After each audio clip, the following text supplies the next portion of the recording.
ότι κάποιοι δεν θέλουν η Ελλάδα να πάει καλύτερα. Ασχολούμαστε τώρα επί μήνες αν θα μπουν μερικές εκατοντάδες διοικητικοί υπάλληλοι των πανεπιστημιακών ιδρυμάτων σε διαθεσιμότητα.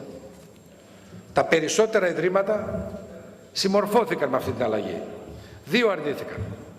Το ένα από τα 2 συμμορφώθηκε, αφού κινδύνευσε να χαθεί το εξάμηνο. Το άλλο μέχρι προχθές επέμενε. Τη στιγμή που στη χώρα μας ο ιδιωτικός τομέας έχει χάσει 800.000 θέσεις εργασίας, εμείς ασχολούμαστε μόνιμα με μερικές εκατοντάδες.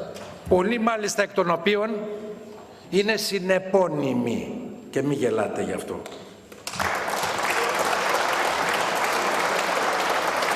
Είναι συνεπώνυμοι στο ίδρυμα της παιδείας και του πνεύματος και της υποτιθέμενης αξιοκρατίας. Καταλαβαίνετε αυτό τι σημαίνει. Και κανονικά θα έπρεπε να τα βγάλουμε όλα αυτά στη φόρα. Αλλά δεν θέλουμε να δυναμητήσουμε το κλίμα.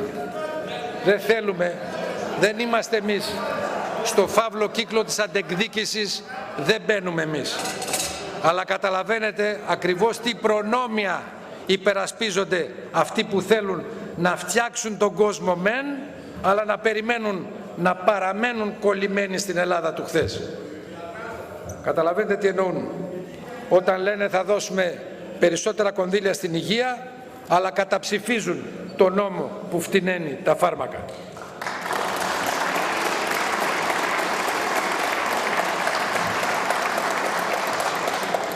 Αν είναι ελεγχόμενοι από εσάς τους ίδιους, τι θέλετε την ανώτατη παιδεία.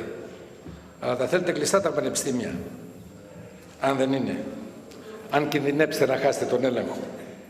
Αυτό δεν θα περάσει, δεν θα σας περάσει και αυτά όλα θα τα αλλάξουμε. Και πιστέψτε μας, θα τα αλλάξουμε όλα.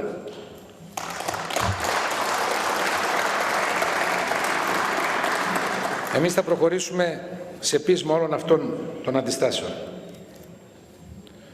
Οι 5 μεγάλες